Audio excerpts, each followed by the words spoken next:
అరే ఈరోజు ఎలాగైనా ఇండియా గెలుస్తుందిరా. 10,000 బెట్టేసి ఇండియా గెలుస్తుందని చెప్పింది విను.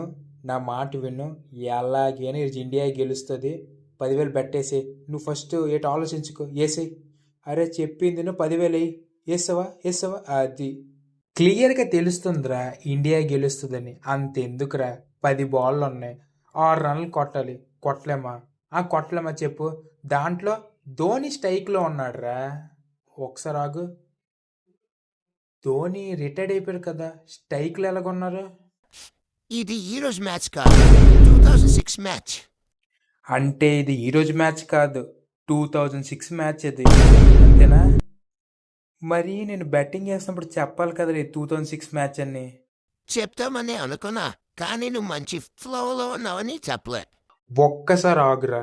ఇండియా వర్సెస్ న్యూజిలాండ్ మ్యాచ్ పెట్టరా అంటే 2006 మ్యాచ్ పెట్టాడు. నేను అదే ఈరోజు మ్యాచ్ అనుకుని బెట్ వేసాను.